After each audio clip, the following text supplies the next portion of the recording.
Dear brothers and sisters, may Allah subhanahu wa ta'ala allow us to be amongst those who have observed Ramadan and have all of their sins forgiven and all of their deeds accepted. And may Allah subhanahu wa ta'ala make us amongst those who, if Laylatul Qadr has passed us in these first 5 nights, that we observed it, and that Allah overlook our shortcomings, and that Allah write it down for us fully. And if it is still ahead of us, that Allah subhanahu wa ta'ala activate us towards it with the fullness of our sincerity and the fullness of our strength, and that Allah subhanahu wa ta'ala accept it. Allahumma ameen. I wanted to focus today, inshaAllah ta'ala, with the few moments that I have with you, on this idea of the effect that Laylatul Qadr has. And I'll explain why I want to talk about that for a moment, inshaAllah ta'ala.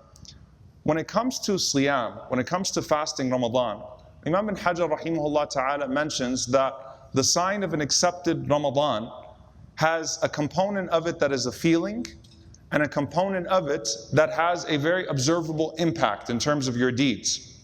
So when it comes to the feeling, the one who is pleased with the departure of Ramadan and the one who is distressed with its coming forward, that is a sign of a Ramadan that is not accepted by Allah subhanahu wa ta'ala. That if one Ramadan leaves, you are not sad over its departure, and when it comes, it makes you sad, you are sad of its arrival, that is a sign that you are refusing the gift of Allah subhanahu wa ta'ala, and you are not allowing Ramadan to penetrate your heart whatsoever. So that is the person whose fasting only is abandoning their food and drink for a month as an exercise, but spiritually speaking, there's no penetration. So that's the feeling of Ramadan. As for the effect, it's the consistency of your deeds. Not the consistency in the same portion, but the consistency of an increase in your deeds after Ramadan. So there's a feeling and there's an impact, an observable impact. Did I quit the sins that I brought to me before Ramadan? كُتِبَ عَلَيْكُمُ الصِّيَامُ كَمَا كُتِبَ عَلَى الَّذِينَ مِنْ قَبْلِكُمْ لَعَلَّكُمْ تَتَّقُونَ. Fasting has been prescribed upon you the way it was prescribed on those who came before you, so that you may become more God conscious. That means leaving off sin. Did I quit the sins or not? Simple, observable, right? Or am I still doing the same sins? And then, did I increase in my good deeds or not? Right? And is there a consistent increase in those good deeds or not? Whether that is that I'm now going to have a more consistent output of Quran recitation or prayer or coming to the masjid or fasting or charity or righteousness and good character, what are the observable increases in my deeds? So it's a feeling and an effect. What about Laylatul Qadr? Right? Because the Prophet ﷺ put Ramadan, مَنْ قَامَ رَمَضَانَ إِيمَانًا وَاحْتِسَابًا غُفِرَ لَهُ مَا تَقَدَّمَ مِنْ ذَنْبِهِ.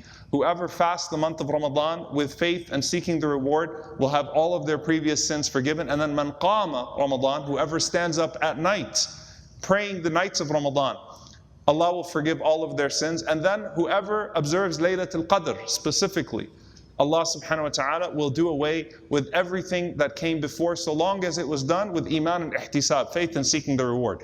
So what is the impact? Well, the impact, the desired impact is very clear. خَيْرٌ مِّنْ أَلْفِ شَهْرٍ. It is greater than 1,000 months. I want the reward from Allah subhanahu wa ta'ala, right? So I'm striving for the jewel of this month, right? The prize of this month is Laylatul Qadr.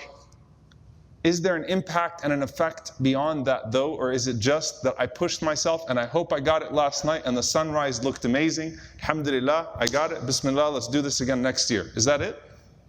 Or is there anything beyond that? SubhanAllah, I had the blessing of doing a program with Dr. Ratib al-Nabulsi, hafidhahullah ta'ala, and he was asked, when is Laylatul Qadr? When is Laylatul Qadr? Because we get asked every day, did you see the sunrise? What do you think? Do you think it was last night? The rooster was crowing. The dog wasn't barking. Do you think the rain, it looked right? It felt good. The moon, we start looking at signs. Some of them based in the sunnah, right? About the signs. But the Prophet ﷺ never abandoned the masjid after the 23rd night or the 25th night and said, it looked like it was last night. Assalamu alaikum, see you all next year. It didn't happen. But he was asked this question, when is Laylatul Qadr? And he said, when the Qadr of Allah is greater in your heart. When the estimation of Allah subhanahu wa ta'ala has become greater in your heart. Laylatul Qadr or Qadr is an increase. It's an increase in Allah's reward, an increase in the angels that come down. It is the night of power, it is the night of decree. It has so many rich meanings. But when the estimation of Allah has grown in your heart, then that is a sign that you have observed and caught Laylatul Qadr. Now let's talk about that for a moment, bidnillahi ta'ala. If you have been staying up all night when you hear the Fajr Adhan, and some of us throughout the year never hear the Fajr Adhan in the masjid except in Ramadan. Like we will never catch the Fajr Adhan in the masjid except maybe in Ramadan in these last 10 nights because we're staying up all night. And so you're hearing, As-salatu khayru min an-nawm. Prayer is better than sleep. And the ulama mention here, the scholars mention here, that every other adhan, Hayya al-falah, come to success, because it is likely that you are doing something else during the other 4 prayers that you think will bring you a sense of success and happiness, and Allah says, Hayya al-falah, come instead to success. This is true success. But for Fajr, most likely, throughout the year, you're just sleeping. Your struggle is salah worth it enough for me to get out of bed right now and to push myself? And so that added push, salah, prayer is better than sleep, prayer is better than sleep. And what do you repeat? As-salatu khayru min an-nawm. You repeat it as you're getting up, right? Hayya ala salah, hayya ala falah. You repeat la hawla wa la quwwata illa billah. Remind yourself of the power and treasures of God. But when you hear as-salatu khayru min an-nawm, indeed as-salatu khayru min an-nawm. And subhanAllah, it strikes you differently when you've been up all night, right? Because it's like you're craving sleep at that point. You're sleep deprived. You're waiting for Fajr to come in to try to sneak in some sleep. And you're hearing as-salatu khayru min an-nawm. And you might think to yourself at that moment, subhanAllah, what did I put forth for Allah subhanahu wa ta'ala? And this is what the subject of this is. Allah subhanahu wa ta'ala mentions in admonishing the disbelievers, وَمَا قَدَرُ اللَّهَ حَقَّ قَدْرِهِ. They did not give Allah His due estimation. And what is that? When they would ask these questions about particularly the creation of Allah. How can Allah control the heavens and the earth? How does Allah take care of the sun and the moon at the same time? How can Allah take care of this person and that person at the same time? What do you mean that the heavens and the earth will be rolled up in the hand of Allah subhanahu wa ta'ala in a way that suits Him subhanahu wa ta'ala? What does that even mean? How does Allah see all of this? How does Allah hear all of this? How does Allah know what's in my heart and your heart simultaneously? How is that possible? And Allah subhanahu wa ta'ala says, وَمَا قَدَرُ اللَّهَ حَقَّ قَدْرِهِ. Allah subhanahu wa ta'ala says they did not give Allah His due estimation. Like, you don't realize the power of Allah, do you? You don't realize how azim, how great Allah is in His limitless power and ability. Remember, that's the qadr of Allah subhanahu wa ta'ala, the power of Allah. And Allah subhanahu wa ta'ala mentions the heavens and the earth rolled up. As Ibn Abbas radiallahu ta'ala anhu, he commented on this ayah. He said that the heavens and the earth in the palm of Ar-Rahman, in the palm of the Most Merciful, in a way that suits His Majesty, is like a mustard seed in one of yours. Remember, we were talking about how the Prophet ﷺ said the kursi, the footstool to the arsh, to the throne, is like a ring thrown in the desert. These are all analogies for us to just understand. You can't understand how great it is. And so, وَمَا قَدَرُ اللَّهَ حَقَّ قَدْرِهِ. They don't get it, do they? They don't understand it, do they? The one who created us all with a customized plan, planning all of our affairs. Nothing happens to us or for us except by His permission. Not even a movement or a thought or a look, nothing, a heartbeat. The one who did all of that will resurrect it all without any deficiency. وَمَا قَدَرُ اللَّهَ حَقَّ قَدْرِهِ. So that's the foundation, and then you go on to the other level of that. Allah subhanahu wa ta'ala mentions to us that on the Day of Judgment, when Allah subhanahu wa ta'ala sets up the mawazeen, the scales, and if you were to put the heavens and the earth in the scales, in the mawazeen, then it would fit them and it would weigh them. It would fit them and it would weigh them. It would fit them physically and it would weigh every detail of them. SubhanAllah. And the Prophet ﷺ said that there are angels that have been created. Every single part of the heavens is occupied by an angel that is either in a place of standing or a place of ruku', a place of bowing, or a place of sujood, or a place of prostration. And on the Day of Judgment, all they're doing is doing tasbih. Can you imagine? They've been created and all they do is tasbih. They glorify their Lord. They don't do anything else. Every part of the heavens. Can you imagine, subhanAllah, we have no idea how vast the heavens are, how vast the galaxy are, how vast the observable is. What then of that which is not even observable? We're constantly trying to discover more. Prophet ﷺ said, not even a handspan of 4 fingers. Is there not an angel that is just saying, Subhanallah, Subhana Rabbi al-A'la, Subhana Rabbi al-Azim, Subhana Rabbi al-A'la, Subhana Rabbi al-Azim. Glory be to my Lord the Exalted, glory be to my Lord the Most High. And the Prophet ﷺ said that on the Day of Judgment, Allah subhanahu wa ta'ala sets up the scales and He commands them to raise their heads. They didn't do sujood for a night. They did sujood for an existence. The entire time, prostration, Subhana Rabbi al-A'la. And they look up, and the first thing that they say is, Subhanaka ma abadnaka haqqa ibadatik. Glory be to you, we did not worship you as much as you deserve or you have the right to be worshipped. Think about that for a moment. Not a night, not even 80 years. From the time they were created to the time of the Day of Judgment. Nothing but tasbih, glorifying the greatness of Allah. And on the Day of Judgment, now you can raise your head. Subhanaka ma abadnaka haqqa ibadatik. I didn't do enough. You should have been worshipped more. You deserve more than this, but this is all that I could physically have given you. Now the angels never got distracted by food and drink and intimacy because they don't do that in Ramadan or outside of Ramadan. They never got distracted by choice. They're not like human beings. All they do is worship Allah. And that's all they can say on the Day of Judgment when they see the greatness of Allah subhanahu wa ta'ala. We didn't do enough.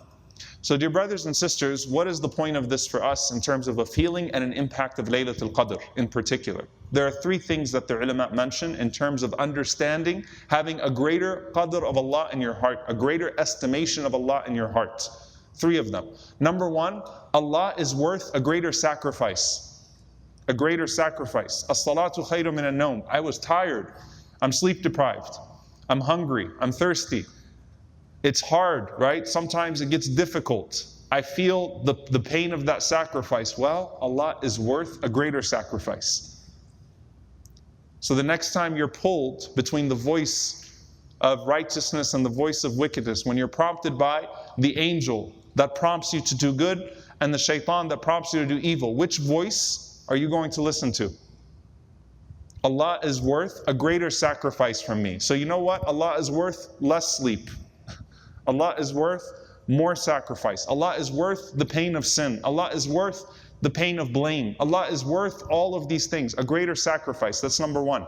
The second thing that the ulama mention is that Allah is worth a greater share. What does that mean? A greater share of your wasa'il, your means to reach Him. And that is as-sam'a wal-absara wal-af'ida. It starts off with the faculties that Allah has given you of hearing. Allah is worth a greater portion of what I listen to. Allah is worth a greater portion of what I look at.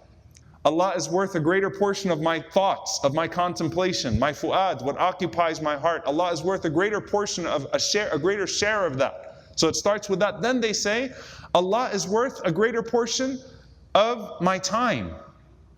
Because time is a means to reach Allah. Allah is worth a greater portion of my wealth. Charity is better than what I spend for my own desires in this life. What I spend upon the poor and the oppressed for the sake of Allah subhanahu wa ta'ala. What I spend upon righteousness. مَا عِنْدَكُمْ يَنْفَدُ وَمَا عِنْدَ اللَّهِ بَاقٍ. What you have disappears, but what is with Allah subhanahu wa ta'ala remains forever. It's worth more of my wealth. And so there's an observable increase. This is the observable part. An observable increase in the share that you're now going to allocate of your speech, of your listening, of your sight, of your time, of your thinking, of your thought, and then of your wealth, of your efforts, of your deeds for Allah. A greater share. And the last thing, a greater hope in Allah subhanahu wa ta'ala. What do you want from Allah? You know, when someone makes dua to Allah and there's a doubt, can He really answer me? مَا قَدَرُ اللَّهَ حَقَّ قَدْرِهِ. You didn't give Allah His due estimation. When someone is pulled, I don't know if, am I going to really realize like His Jannah and what Allah is promising, is it really going to be there and is it really going to be all worth it? مَا قَدَرُ اللَّهَ حَقَّ قَدْرِهِ. You did not give Allah His due estimation. When a person seeks forgiveness from Allah subhanahu wa ta'ala, they say, I don't know if Allah is going to forgive me or not. I have some really big sins that I've committed. مَا قَدَرُ اللَّهَ حَقَّ قَدْرِهِ. You're not giving Allah His due credit. You're not giving Allah His proper estimation.